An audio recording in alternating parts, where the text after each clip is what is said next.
Your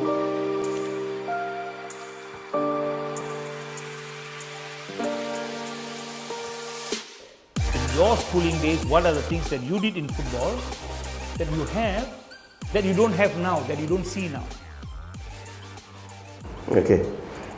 Pendapat saya, masa dah berubah, kita kena terima hakikat yang sesuatu era tu, maka aktiviti dia akan berubah. Okey, kalau fasa pertama yang kita bincang dulu, fasa tu cinta kepada negara. Tetapi bila masa beredar, suasana berubah, kita kena terima mengatakan pendekatan parent, pendekatan rakyat Malaysia ni terhadap bola sepak adalah mata pencarian, sumber income. Tidak menjadi masalah sebab hala tuju sama juga. If you want to be a millionaire, you need to represent the country. So, you kena kerja kuat untuk berjaya mewakili negara. Dengan mewakili negara lah kelak akan beli awak. Itu hala tuju memang tidak menjadi kesalahan. Cuma kenapa kita gagal? Itu persoalan pertamanya sebab era kami dahulu jurulatih semua adalah bekas-bekas pemain negeri dan bekas-bekas pemain negara. Tak mungkin berlaku satu orang yang tak pernah bermain bola di liga negeri pun tiba-tiba dilantik menjadi jurulatih. Itulah bila kita terpaksa menerima hakikat perjalanan sistem dunia. You nak jadi jurulatih, you kena ada sertifikat. You kena pergi kursus. Bila you pergi kursus tu, ada dua department. Satu praktikal di Padang. Selepas itu, apa yang berlaku Padang, you kena balik ke dalam kelas, you kena buat teori. You kena cerita dalam perkataan apa yang berlaku. Di situlah bekas-bekas pemain ni menghilangkan diri. Sebagai bekas pemain negeri, pergi sana, gagal, akan mendapat kemaluan yang teruklah. Malu bila bekas pemain negeri, bekas pemain negara pergi sana, gagal. Sedangkan bukan pemain. Maksudnya dari segi praktikal dia boleh demonstrate, tapi dari segi perancangan dia tak dapat buat. Dia tak dapat tulis dan menerangkan. So, kenapa tidak kita gunakan gabungan? Ada guru-guru yang boleh melatih, ada guru-guru yang mempunyai minda sedikit yang boleh menjadi jurulatih. Kenapa tidak untuk sesi demonstrasi dan sebagainya gunakan bekas-bekas pemain, use the ex-internationals there, dan untuk planning dan explanation dan sebagainya, in the presence of the ex-internationals, cikgu-cikgu boleh sampaikan dengan bahasa yang lebih senang difahami dan sebagainya. Kenapa tidak? What actually happened was, when I was in FAM, I conducted coaching courses. So, I passed ex-footballers, and I also passed teachers. Okay. But in the report to the state FA, I told them, gunakan cikgu sebagai asisten untuk dia menimba ilmu praktikal daripada bekas pemain negeri. Dan gunakan bekas pemain negeri sebagai chief coach untuk belajar daripada asisten dia tentang paperwork. Tetapi sayangnya bila balik ke FA masing-masing, yang selalu pergi menghadap state FA ni adalah bukan bekas-bekas pemain. Bekas-bekas pemain ni agak ada berasa sikit nak kata sombong lah. Takkan aku nak pergi minta kerja kat dia apa. Aku main 20 tahun di negeri. Itu di situlah bermulanya satu era yang merugikan bola sepak negara. Dan ikhlas saya cakap ketika itu berlakulah satu pertempuran di mana Guru-guru mengatakan yang bekas-bekas pemain tak mampu jadi jurulatih, dan jurulatih pula mengatakan mengharap dekat ada sertifikat tak erti tenang nak buat apa. Sepatutnya FAM sebagai national body kena look into it. what actually happened at the down there. So benda-benda ni sebenarnya kenapa kita tak berada di situ? Keikhlasan. Kalau you ikhlas nak solve problem, tak ada problem dalam dunia yang kita tak boleh solve. Tapi kalau sekadar nak duduk di situ, nak cari makan, begitulah sampai bila-bila, sampai akhir hayat kita. Bola sepak akan begitu juga. Right. Eric, what do you feel? Coming back to the earlier one, schools then and now. I think during my school days also, football, everyone took it passionately. PE is football, no such thing as, running around and all that. Nowadays, my son, his era, it's nothing. There's no serious sports, chopping, So I can see the changes, I say, hey, how come, huh? And another thing is lifestyle. During our time, I think we go to the football field, Padang open floor, holiday we go. Morning, afternoon, you don't tell me, we just on the field, 7-a-sides. Tujuh sebelah, that's carnival faces. People are playing, After church, I go there and watch everything. There's a big crowd. But now, the fields are empty. And people like my son, evenings, if I'm not on the field, something wrong, I'm looking forward to 4 o'clock. 4 or 5 o'clock, they're in the room, playing the PlayStation, until 7, 8 o'clock. So, it's lifestyle. You can't tell them, hey, come on, man, be a boy, man, no, be a man, go. It's lifestyle. They have chosen their lifestyle. Now there's a lot of distractions, PlayStation, this. So it's very difficult. Let me just cut you there, just put in something, then you carry on. Now, you mentioned PE. I would like to share an experience, yeah? I was a teacher, as you know.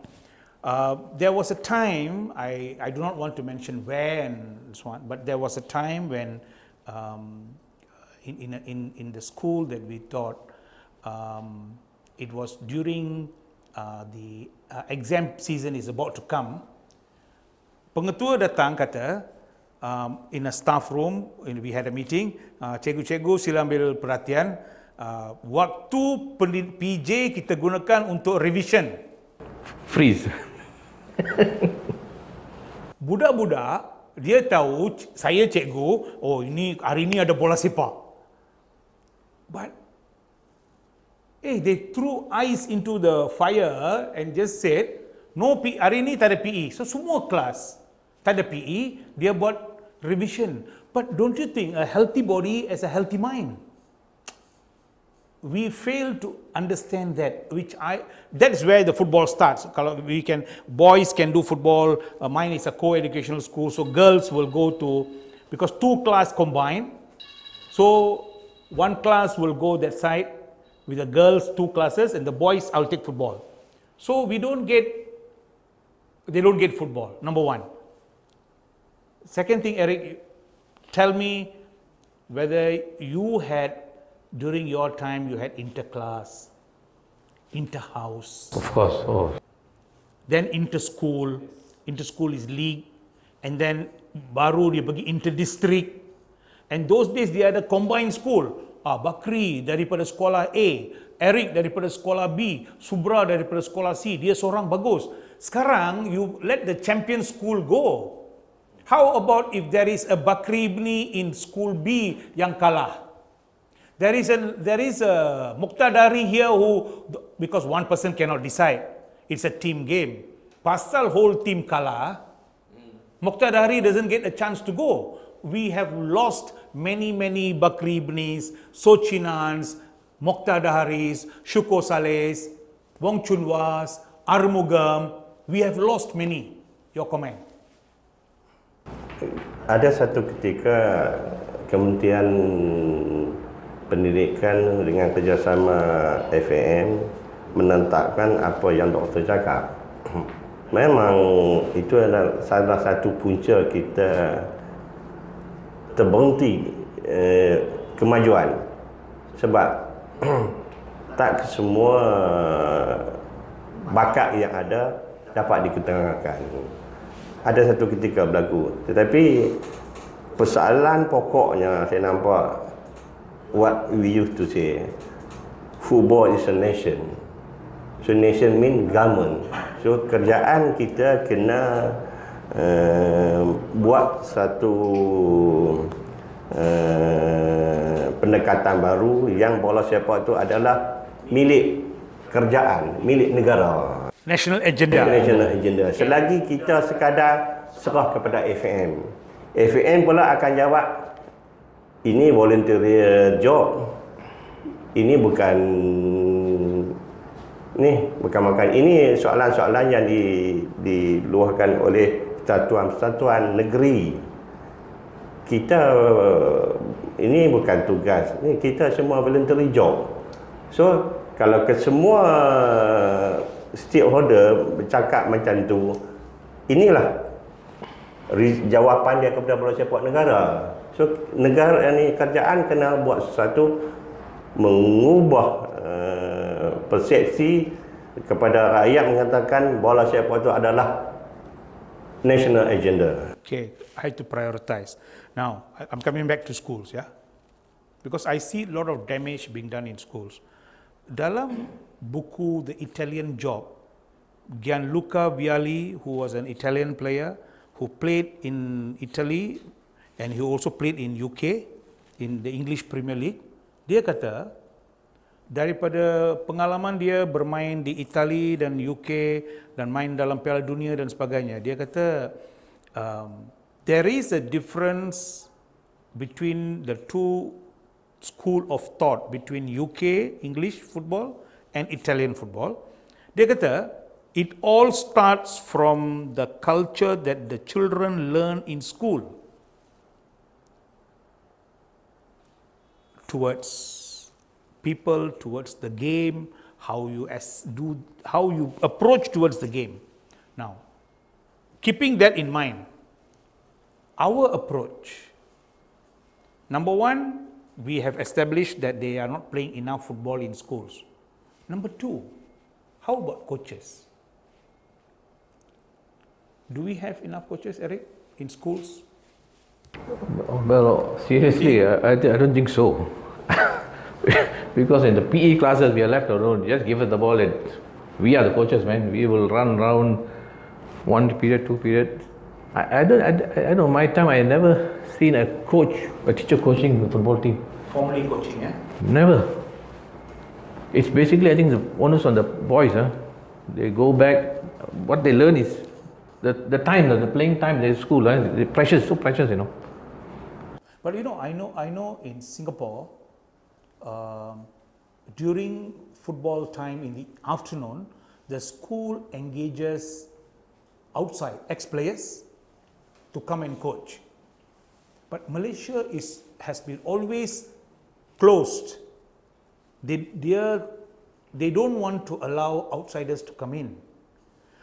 Just see, the players are in school up to 17 years old. They only go out for MSSM, MSSD, MSS tournaments.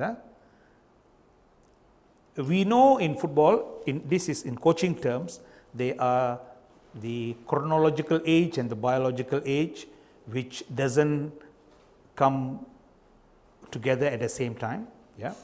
And the growth rate of players vary from player to player. Macam Lee Kin Hong dekat Kedah, at 17 years old only he started playing football and then he went on to play for the national team. Late starter. How do you know a boy, a teacher, how do you know a teacher can see whether a player has got potential? I remember Karl-Heinz Wegang telling me, Subra, everybody has eyes, only some can see. So what do you think about that coaching? What do you think? Do you think schools should open up to allow ex-internationals to internationals or even outside coaches, qualified coaches to come and take the session for schools. Leave alone we'll talk about the competition system, because now it's knockout one game and the school goes back into rest for the rest of the year. One competition, one game only. But leaving that alone, do you think we should allow